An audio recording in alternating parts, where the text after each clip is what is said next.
Good morning, and thank you very much for joining us. I am Iyori Folari. Now, remember that, $44 million odd that was found in an Ikoyi apartment. So by now you know, the government has said, well, since nobody has come forward to claim it, there were a number of claimants. I think NIA and the intelligence agency said that it was their money and that there was nothing hanky-panky about it. And then I believe that Rivers State government also claimed the money, and he has spoken to his people and said that, I assure you I'm going to get that money for us. Well, now government has said, well, in the meantime, since nobody has come forward meaningfully, it's one thing to say it with mouth, as we say locally. It's another thing to, put forward a formal sort of application, maybe deposition that indeed $43.5 million, 27, almost 28,000 pounds sterling, not to mention naira. We got 23 million naira. That nobody has come forward, and so we're sending this whole money to the Treasury. Okay. Some might say that's a very logical progression, but let's see what my guests think. Chief Dr. Fasse Yusuf is a lawyer and communications consultant. Thank you very much, as always, for coming on. My pleasure. And then just also to balance it, we got a lawyer here. Let's get a doctor there. We got Dr. Omadele Boyo. Actually, we're not talking medicine at all today. We're talking public policy. Thank you very much for coming on, Omadele. Thank you very much. Okay. Let me start with you. This money, first of all, this money is our money. It's Nigeria's money. I don't think there's any argument about that. It's just that Nigeria sometimes is like a suit that has so many different pockets, but it is on one Nigerian body. So that money is ours, one way or the other. But the whole matter about the claimants, and now government just cutting right through it and saying, let the money revert to the Treasury. What do you think this makes of Professor Oshibajo's committee that was set up by the president to look into the matter? That report hasn't been submitted. Oshibajo said he's not going to release it before the president does so himself. Tell me what you think about this whole, the way things have gone. Yes, when on April 12th, the EFCC conducted a sting operation, as they called it, and found this money, people were wondering that, there must be smoke and fire, but it appeared as if there was fire without the smoke. Nobody could tell us what led to the sudden realization that the money was there. And even when they found out the money was there, nobody could even give an account of how the money got there, except, if you remember this story you mentioned in regards to the fact that somebody, why the money was not forfeited, why nobody has come forth for the money. A lawyer appeared at the High Court, one lawyer, a lawyer appeared there and was called a meddlesome person because he was now saying, Oshibajo's committee is already there and the court should wait.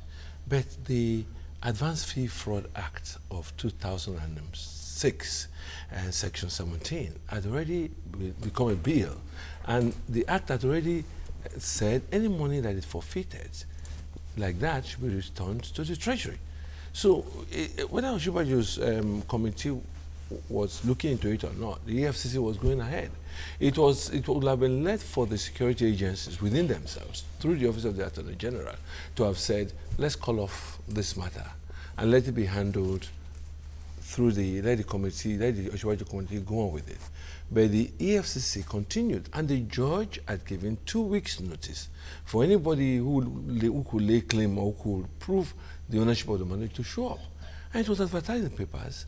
All those like Wike that claimed that the money belonged to them never appeared to have, deposed or come out. So the money had to, as you said, when it came go back by to the court, go by the law. From this lawyer who came out to say, no, the committee is supposed to be looking at it, and the judge described him as meddlesome, and I had no local standing, the whole issue. Nobody else came out. So we should be more concerned about this conspiracy of silence.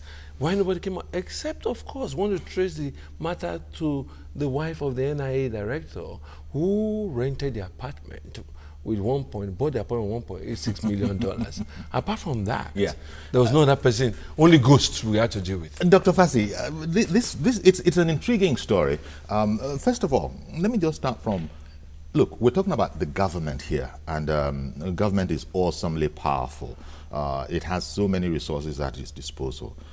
Now, this whole matter about nobody has come out to claim it, and so therefore we don't have anybody, neither do we have any suspect. It looks to me that they seem to be saying, we just don't know what to do about this money. So in the meantime, we'll just stash it away for safekeeping. How does that sit with you? That government doesn't have the wherewithal to forensically find out who exactly put that money there and who's claiming ownership? Well, to my mind, I think it's the doctrine of separation of power. The judiciary has to perform its own job.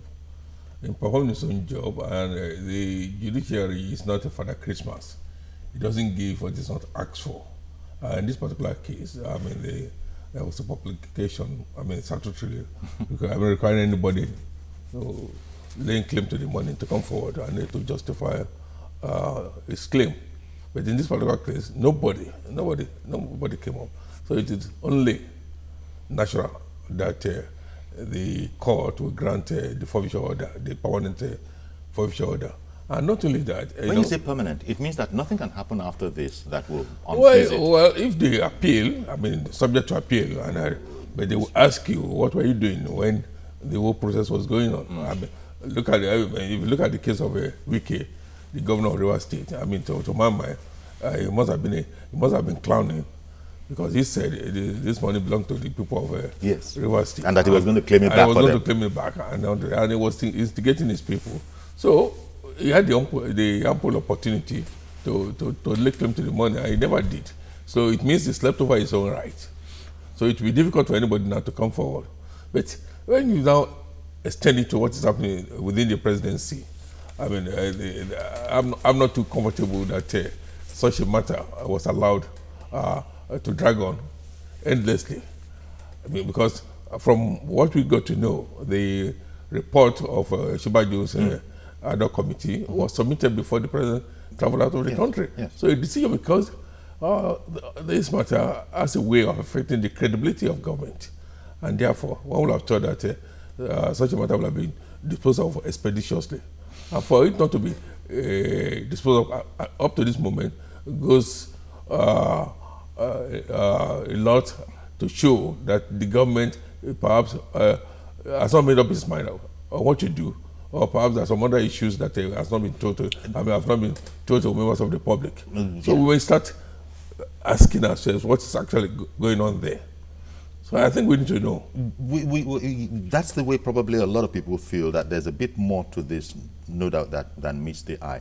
If you remember, of course, Professor Shibajo's committee, it will have all the resources necessary to dig deeper than the ordinary man walking the street. But the NIA at one point was claiming that money, the National Intelligence Agency, and it was saying that, you know, these kind of things, really, it's very unfortunate that we're speaking about these kind of things in public. That should not be done, but this has happened. In other words, they were insinuating that in the cloak and dagger world of espionage, etc., this is not entirely unusual.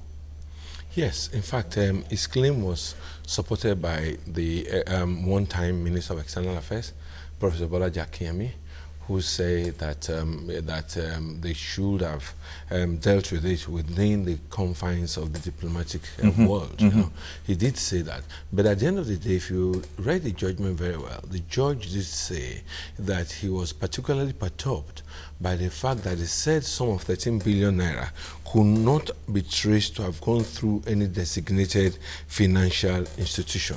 So the judge was worried about so many issues there. Nobody came to claim the money. Even the EFCC, that's supposed to be a kind of security outfit that could investigate to the last, I mean, could get anywhere with the investigation, could even track down, I mean, money has footprints. Money has footprints. You know why the story is even more intriguing is that, remember, we were hearing from the outside, we were on the outside looking in, we were hearing at the time, if you recall, that actually the NIA had reached across to EFCC when they knew this sting was going down, and say, look, don't go there. It's not illegitimate. We know all about it, but the EFCC allegedly, reportedly wanted to continue. and thereby, from their point of view, no doubt, making a mess of the whole thing, the mess that we're contending with Yeah, now. but if the NIA was so sure, like what the like what he said, the Ministry of Foreign Affairs, the Ministry of the NIA itself has so many attachments to both foreign affairs and security agencies and so on. They could also have, through the Attorney General or through other means, could have also gone to the back door. But at the time the EFCC had broken through and made this thing public, which was my first complaint. My first observation was that, look, when you carry out the sting operation, the first thing to do is not a pressman. It's not bringing pressmen to take photographs and put on the pages of paper. It's better in the first place, do your investigation properly and discuss with the relevant authorities and get your facts and figures very clear. In fact, this is fascist territory. What I mean by that is that law, order, regulations, there's a prescribed way you must go about these things if they're not to be null and void, so we understand.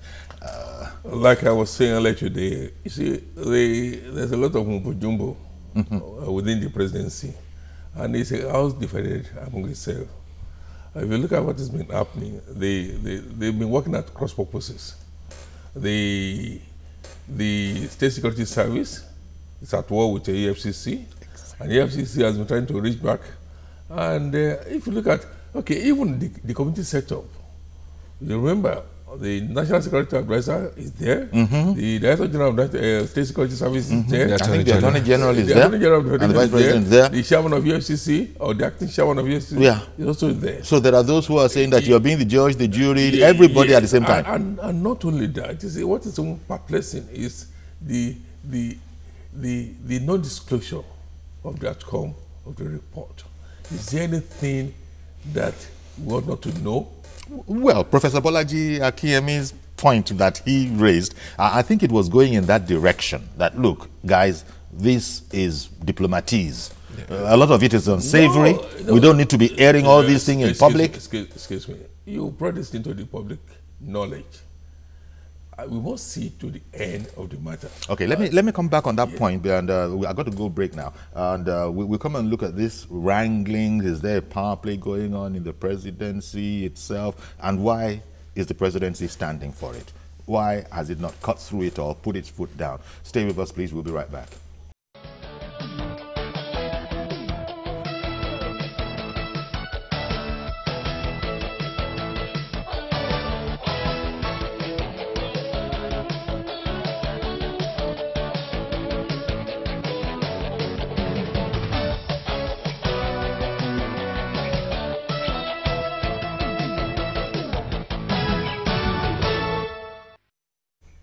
Welcome back. The court orders forfeiture of 13 billion naira in cash since nobody has come forward. But that in itself raises some questions, as we were saying just before we went on break. Professor Oshibajo's committee, its report has not been made public, even though even Professor Oshibajo has said that the president has the report. He chose not to release it. So it now brings us to the question of, okay, maybe in the president's time, which shouldn't be too long, we get to know about these matters. But it does bring up the question of, is there unnecessary rivalry within the presidency, talking about the AFCC, talking about the NIA, one shouting across to the other, say, hey guys, it's all right. Everybody says, forget it. Well, I'm going the whole hog on this. And why is the presidency, and that's my wonder, standing for it? Well, you see, the point to be made is this. All along, we all knew that things were no longer at ease within these top officials in the presidency. And as I said, they've been working at cross purposes to the extent that the DG of NIA could not talk to his colleague, the chairman of the acting chairman of the FCC.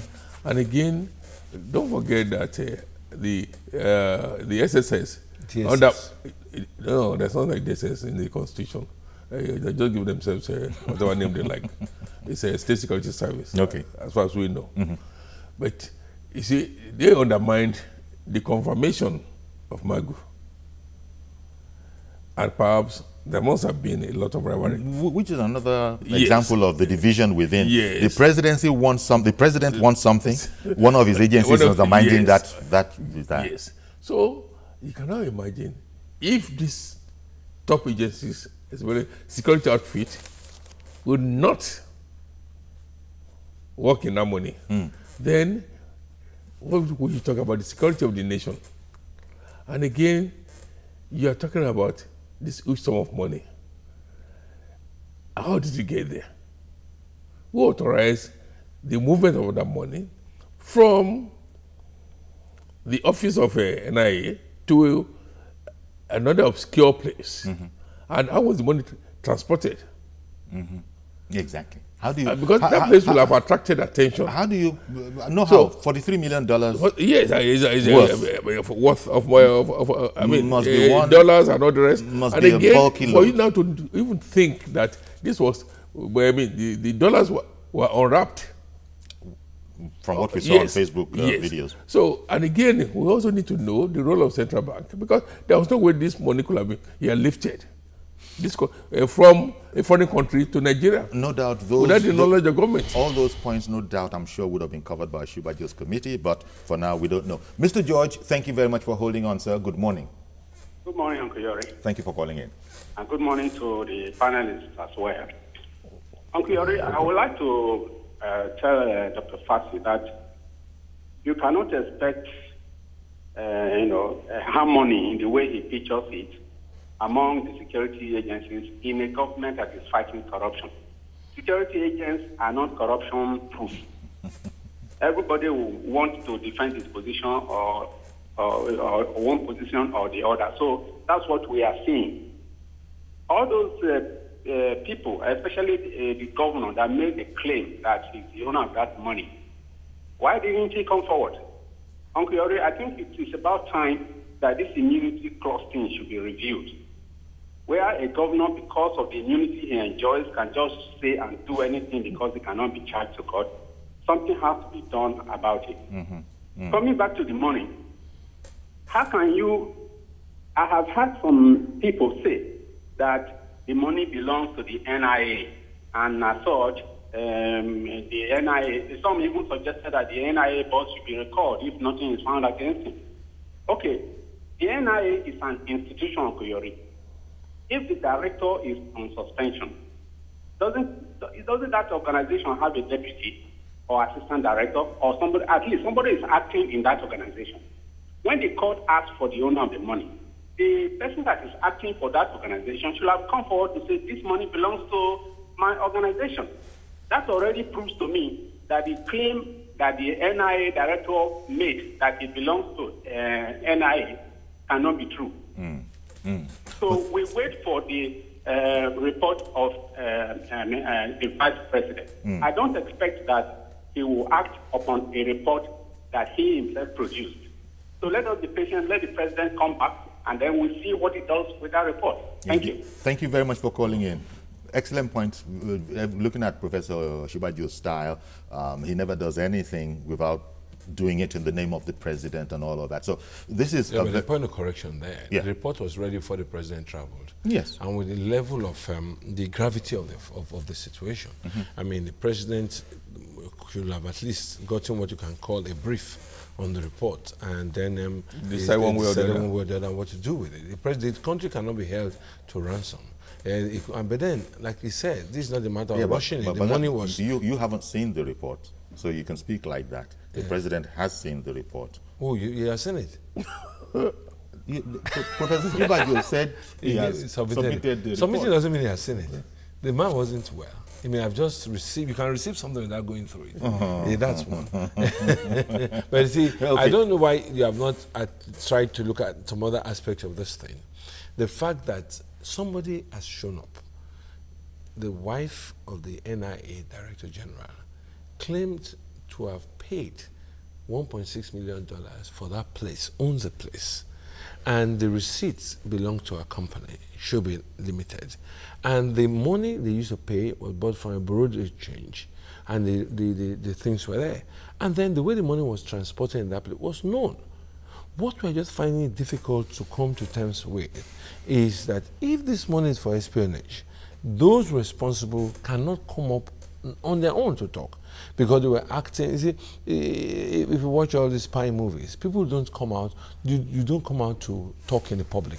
There could be a way in which such people are such, like you watch the trial of Oka in those days, when they went to camera. That's one of the things that were to be said could not be said in the open court. This thing could also have been said in a closed door session. I don't know what the legal people will say about that. You know, yeah. I don't know how much we really are going to get to hear of this, because it's got to that murky world of espionage, diplomatics, and all of that. And as we know, again, quoting our source of spy stories, spy fiction, spy movies, even governments, when they send you out on their behalf, you get into trouble, they will deny you. I mean, it's known.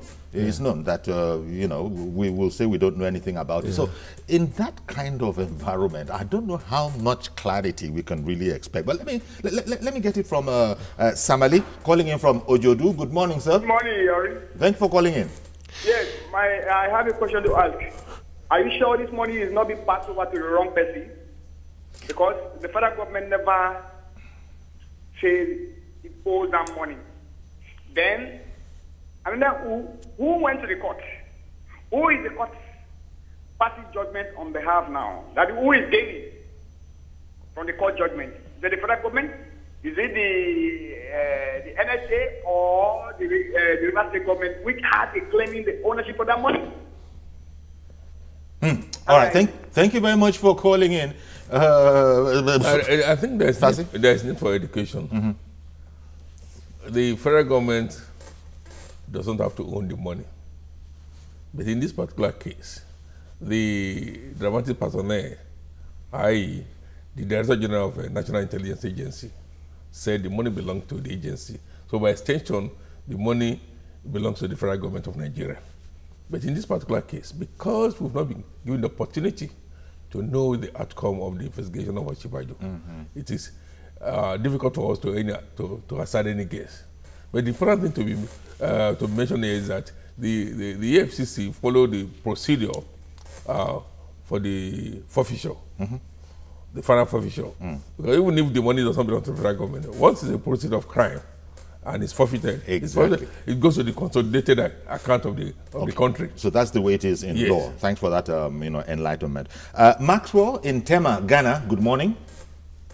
Good morning, Uncle Yari. Good morning, sir. Thank you for calling in. Good morning to my uncles at their panelists there. Thank you for calling in. Okay. I just have one or two questions to ask, sir. Okay. That particular building at Osborne Road, who owns that building? That's number one. Well, that part of it is no secret. Who is the tenant, the official tenant of that particular apartment? Oh, okay. But Maxwell, if you've been listening, we've actually supplied that information in the course of this conversation. Mrs. Oke, the wife of the suspended Director General, and as to who owns it, a senator came out and said... No, former chairman of PDP. Former PDP chairman. Okay. Ali Adamu has said that it's mine, and he had explained the resources with which he built it. Okay, Uncle Yori. Okay, let me come in there. Now, since there is a tenant of that particular house, how can a ghost just walk into that same apartment, created his or her own key, and lodge such amount of money in that particular room? No other room there.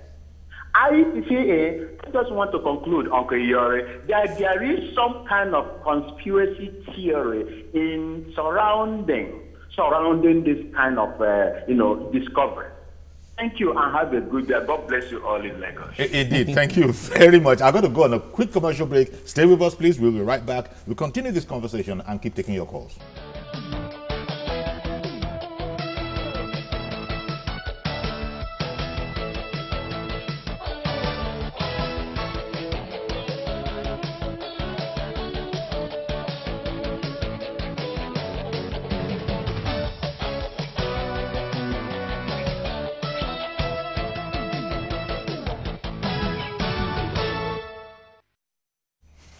Okay, welcome back. And Mr. Yakuba has been on the line while we were on break. Good morning, sir. Go right ahead, please. Hello,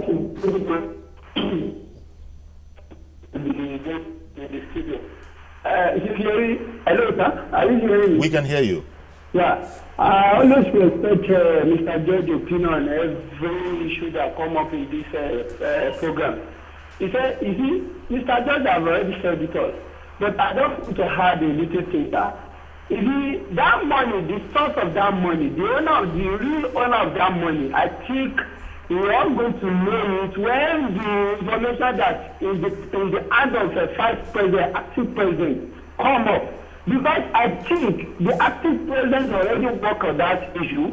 It is unfortunate that our president is not around. Even having said that, if Mr. President has seen the report, but it is not that well okay to be able to act on it before he goes out of the country. But I believe God Almighty Allah will see him, and then when he comes back, every Nigerian is waiting for that report to come up, so that we know what is really going on there. Thank you, and God bless you. Okay, indeed, thank you very much. And we're talking about, Amandili, coming back to you about possible conspiracy theories. That is indeed, until we hear what the acting president-led panel has come up with. We're going to continue with this speculation. There's no, that is how it is. One theory is that, bearing in mind that there are some people, maybe they are fortunate, I don't know, but there were people who witnessed the fact that towards the end of the last administration and moving into the election time, I mean, you would think dollars, US dollars, was a national currency, because in certain sectors that was the currency of choice and that was the currency that was being spent. And so the theory goes that, you know, maybe this money is part of the election war chest that was creamed, part of which was creamed, and that's the the $13 billion that you see there. These kind of sensational theories will necessarily be walking around town until we know concrete evidence-based facts. Not so, Amadili? Yes, but you see, the elections took place in April. It was supposed to be February 14th, then moved to March or April 2015. This money was moved in, as the court got to know, between August 25th and September 3rd, 2015. So we're talking about 5 months interval before the money was moved to that apartment. And the apartment was rented by a limited liability company, which happened to have been a purposely registered company for that purpose, because the EFCC said that company was doing another thing. Yes. So just register for that. And the son of the NIA DG and the wife were the directors there. And they went to the house of the registered director of the company, so on, off Allen Avenue, and they gave them a summons from the court. Now, you own this building, you bought the building for $1.6 million. You have something there. Come to court. They did not show up in court. Now, and then the judge in his judgment said that, in fact, it's illegal to keep money from criminal proceeds in a house. So, and the Money Laundering Act itself will also be used against the owners of the building. Because at the end of the day, I believe that if justice is to follow its course, the owners of the building will have to also go to the court someday. They'll be there in court. So the question... And even that whole question about proceeds of criminal activity, lawyers will have a field day on that one sentence. Yes, so, well, tell me how you... But Reverend Dominic has been waiting to join the conversation. Good morning, Reverend. Good morning, Yori. Thank you for calling. Good morning to your panelists. Sure. Yes. Welcome. Yori, so since 1999 to 2015, I have not supported any presidential candidate except Muhammad Buhari. And my reason to do it as a pastor openly everywhere I go is that we have more answers to governance than questions. The last administration from 1999 to 2010, 11 to 15 creates more confusion. And the time you want to get the answer, that they create more confusion. Before we get an answer to any question, they create more.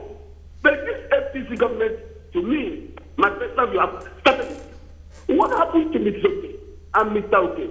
Who kept government money? Let's agree the money belongs to what he claimed. What happened to him? Who took more government money that's supposed to be in the facility of director of whatever NIA to private house of Mr. and Mr. What happened to them? Now the court has said give the government the money. The matter has been ended, and you know that Mr. President is sick. When he comes back, what will not be answering is not who owes the money or not. The matter has gone. Tomorrow is not confusion. How do we continue confusion in Nigeria without clarity? We thought by now, when you commit a crime, you go for it. Unlike before. Now, if you commit a crime, we see potentially go to court, we jail them, they go back home and disappear. In this government, that's much confusion. This is not what I vote for. This is not the change I asked for. Thank you. Thank you very much. Well, the difference, as you well know, Reverend, coming over to you, Fassi, is that here, this administration is not a military administration. You wouldn't have tried this in a military administration. I mean, if this was there, those guys in the military days would have sorted out the whole matter in 1 or 2 hours. They would have arrived at a conclusion, whether you like it or not, whether it can stand up in law or not. Have been executed. Well, you know, that kind of a thing. But you see, here we're running a democracy. There are lawyers all over the place that will not let you forget about due process. Things like proceeds of criminal activity, of crime. Lawyers can just easily spend 3 weeks on that one sentence alone while they're acting. So this is what we're dealing with here. And this is, we say that no matter how jaga democracy be, it's better than the worst, I mean, the best kind of military. So these are the situations we're contending with. I'm relating to Dominic's point about we thought these kind of things would be no more with a PMB in charge, a PMB administration. Is that what it says? Yes, that has been supporting him, and the whole idea was that all of these things would not be possible. But it looks like he is now, the administration is now tied down or boggled down by the very law on which it stands. Well, bequeathing the former president of the United States of America reminds me of Nigerian democracy. When he said that with democracy, things are slow in happening. But with democracy, development is sustainable. But it might be slow. But I don't think he envisaged the type of snail speed we are moving in this country. Well, Lai Mohammed was here yesterday, and he was talking about the immense task of cleaning out the agent's table. He probably underestimated the amount of foundational work that had to be done. Lai can tell that to the Marine. To my mind, it's Badadash. Because if you set up a committee, another committee, and for a sensitive matter that the whole nation is waiting for God's sake, that money is more than the budget of many states in 3 months. And we are not getting to know that. Since the president got to receive this report before he traveled, what was there? I mean, 2 sentences, Mr. President, let us read this report. Mr. President, these are the issues involved. Okay, go ahead, Mr. Vice President. You soon become the acting president. Implement and all the rest. So should we be held to ransom and you allow speculations to thrive? Mr. Daniel is on the line. I beg your pardon for interrupting you. Mr. Daniel is on the line. Good morning, sir. Good morning, Jerry. Sure. Yeah, I want to get back a little bit from all so far. In that we all know that security agencies need funds to run their organization, especially the NIA. So with CIA and other organizations of such in that situation. However, my ground is Mr. Okay, is that why should he use his wife to be the keeper of money? He has staff, he has about staff, he has informants and cases that we should have used. That's point one. His job is false to his wife. Secondly, Mr. Vice President should have confirmed, and I'm sure he would have done that during the investigation, whether NIA has an official account with banks. You know, Mr. President at all times go to the bank to collect money for his for part operation. He might want to investigate the doctor. hundreds of thousands. One of his men goes to takes the amount of all whoever and sends them out. Now, we know that all governors have security, whatever you call it, votes funds that are not accountable for. So Mr. Okechukwu must have, I'm sure he does have. You know, but the fact remains that you have people in that house. Yes, it's actually possible to abuse such a safe house. You know, but why use his wife and not one of his creators? The best thing in that life, he has voted, no doubt about it, especially considering the corrupt nature that we have all found ourselves in. Yeah. You know, to say, the man did things wrong, or has to be cautious in how to handle situations like this. Thank you very much. Thank you very much for calling in. So, taking off from where he ended, the contending forces, on the one hand, NIA, I believe their position was that, look, there's nothing corrupt about the money there that needs your attention. In fact, it belongs to us. That was thought to be enough to for EFCC to back off, saying, oh, okay. But no doubt the contention of the EFCC is that, sorry, I don't believe that. Let's get in front of a judge for the judge to decide. Yeah, in fact, the informality and the improper way, even if it was approved, the improper, what the last speaker, the last caller was saying, was a method of moving the money through siblings and, you know, family members, that they had people within the system that could have done it officially. I guess with BVN, it was difficult to put into a personal account because you have to now trace and give, and as explained what the money is, and the Money Laundering Act will raise a red flag. Now, when the wife was paying for that thing, she paid $760,000, $650,000, $360,000 through a bureau de change that converted it to 360 million naira to buy a flat. A flat, 360 million naira to buy a flat in her name, not in the name of NIA. You see, or not in the name of what we call because even the NIA itself could use a shell name to do it, and we all know that it's a kind of name. But it was bought in her name, and herself and her son were the directors of the company. So when you have used 360 million naira to buy a flat where you want to keep 13 billion naira, these are the things that made me to say, when the second and last caller was talking, what I thought he was going to say was that if it was the days of Obasanjo, Yar'Adua, and Goodluck Jonathan, this matter would have ended in a family affair.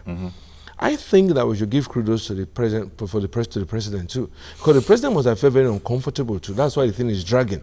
Because if we want to sweep this under the carpet, it will be easy to call this to sweep it under the carpet, and the next thing will just be. Do you know how many things have been forgotten in this country that we thought, wow, this is a big thing. Till today, nothing had happened to it. In fact, as you were speaking, I was reminded of the former First Lady, Dame Patience, and her case with the law, where the law actually said, you know what, you know, pendulum. Yes, and so they sort of lifted off their hands, their legal hands, and you know, people were surprised at that, but the court actually has said, I think effectively what the court has said is benefit of doubt.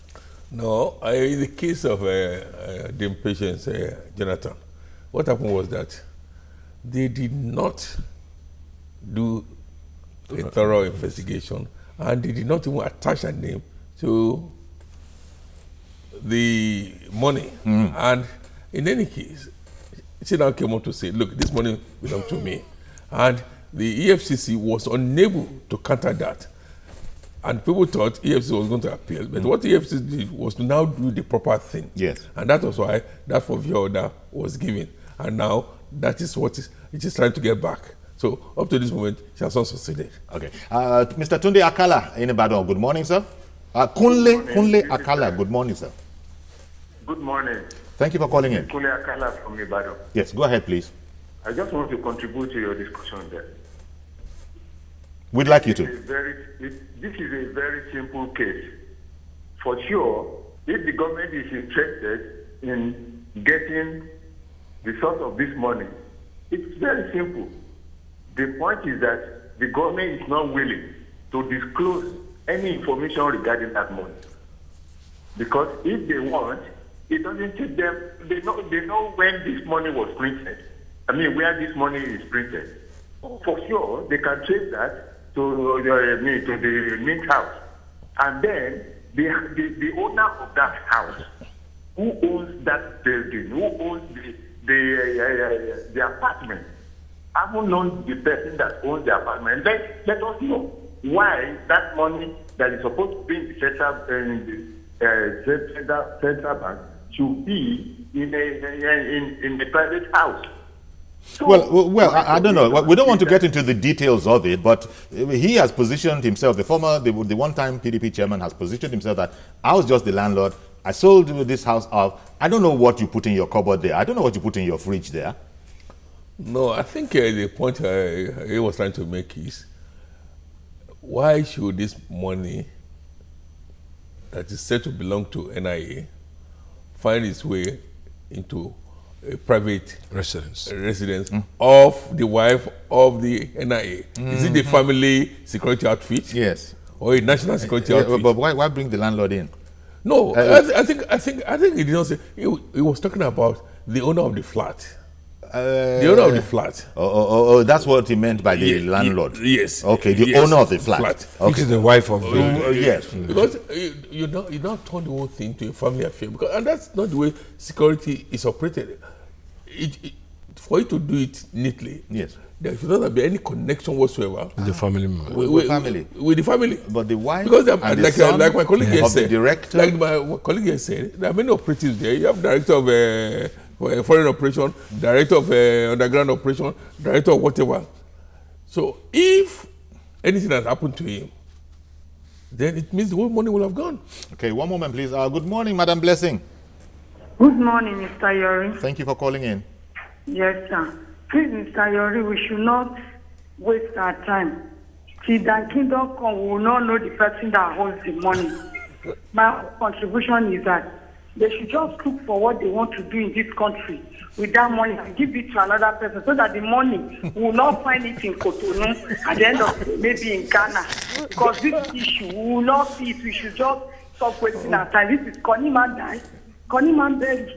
God bless us all. Thank you. Thank you very much.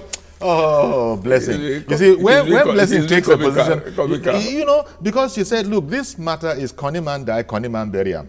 We are not going to get to the bottom of this. We're going beyond that. We now know who brought the money in. We now, people have, it's so clear. It's so clear that what we are trying to, and the money has returned to the federal government. Yes. What if the money had got missing between the time it was found and now? What do we say? But when you say it is so clear, it is so clear to you and maybe to me and maybe to the rest of our colleagues in any pepper soup joint. But waiting for a line from government, a statement from government, so we can say this is our source of information. The High Court judge had spoken, sir. I have the judgment here. You want me to read it? The High Court judge. No. The High Court judge. So what you're saying is that the circumstances surrounding leading to the discovery of the huge sum stockpiled in Flat 7B leaves no one in doubt that the act was pursuant to an unlawful activity. The very act of making cash payment of $1.6 million without going through any financial institution by Mrs.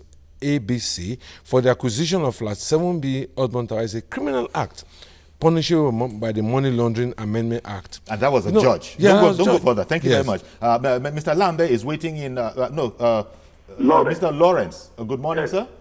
Mr. Yori, how are you? Very well, thank you. I greet your two guests. Yeah. Well done, sir. Thank you. Thank you. What we need to do as in Nigeria is to first commend the EFCC. If they want to circumvent the majority of Nigeria, they will cover that thing up. And this starts to show us that most of the money appropriate for all these security agents are handed in private hands. The fundamental question is to ask, how can that money kept in a private property? Does that place belong to NIA? And based on the information of the public, that the wife of DG is the one that procured that flat. What are we talking again? Whether the Professor Yemi Osinbajo revealed the truth or did not reveal the truth, thank God the EFCC quickly go to the courts, and court has conferred that money back to the federal government. They will use it to solve Nigerian problem. Yeah. That is my contribution, sir. Thank you very much. Following with blessing, say, look, identify something to do with that money. Go ahead and deploy it, and then, you know, so that let the owners of the money benefit from it. Well, unfortunately, the money has gone into the consolidated revenue account. Yeah. Sir, So hoping that somebody like Dame will not come tomorrow and say, it's my money. Well, later come I'm going to Supreme Court. It's my money. But the point is this, like, I mean, arising from the judgment, Yes. we expect that EFCC will now try Mrs. Oke. Yes. Or the regular Nigerian police will take over the case and prosecute the woman for money laundering because of $1.6 million. I mean, even with the current exchange rate, it's almost 500 million. You're talking about 500 million. Yes, so one doesn't want to comment on the case. To procure one flat. I mean, that is, one doesn't want to comment on the case, but these are things that no doubt the committee would have grappled with. The wife of the sitting director, her son, both their sons, that needs to be explained, and it shows that things got a bit far gone in previous administrations, because what I mean by that is I don't imagine that kind of a thing is doable today, but those things were doable in the past. In the past. And Samuel is in Akute, I am told. Good morning, Mr. Samuel. Mr. Samuel, good morning. We're waiting for you. Good morning. How are you? Please go right ahead. I'm greeting you. Well done. Thank you very much. Please go right ahead. What we are saying. Yes. Hello? Yes, sir. Hello? We can hear you. Okay. What we are saying is this. God has made it possible for us to see the money. So now, the government should just forget about going here and there to know who holds the money. The government got hold the money, and they have got their money back. Let them do something better with the money. Okay. Nigeria is a place where everything goes. It's only God that can rescue Nigeria from the hands of these people that the devil are ready to control their life to the point of death. God will see us through. Thank you. Okay, thank you very much, Mr. Samuel. But keeping this conversation on this, straight and narrow, on the terrestrial line. Not celestial. Well, I understand what you're saying, but again, that opinion follows in the theme of we're not going to get to know much more than we know now. So can people just find a way to deploy that money to the benefit of the entirety of Nigerians? But as Fassi has pointed out, they consolidated the new fund. I don't even believe in that. I mean, some people must pay for the. That is to people who are saying, don't bother finding out. For their indiscretion. Yes. And again, we have to learn from that episode. Indeed. How did this happen? How can we prevent the reoccurrence? And how can we get these people punished? And could this be a tip of the iceberg? Is that woman going to retain that flat? Where did she get the $1.6 million? These are questions that why should the husband now get the wife and the son to own a company that will now take custody of 13 billion naira? Mr. Ayo from Oshogbo, good morning, sir. You're a last caller. Good morning, Ms. Onkuyori. Thank you very much, sir, for calling in. Thank you very much. I want to appreciate your guests there, the two panelists over there. They've done a very good job there. But I haven't said that, sir. The question to ask is, first, do we all believe in the fight against corruption? If we all believe that, all hands must be on deck. We should give the president kudos for doing this. In time past, this wouldn't have come out at all. It would have been settled under the ground. As a family affair. We will not even know anything about it. But thank God for the courage of the president for him to stand firm on the fight against corruption. Secondly, we don't need to bother ourselves about who owns the money or where the money comes from. We know the money belongs to the federal government. Okay. It was stolen from the federal government, and thank God now the court has finally forfeited to the federal government. The federal government should do something needful. They should, please, we are only pleading. They should do something about this money.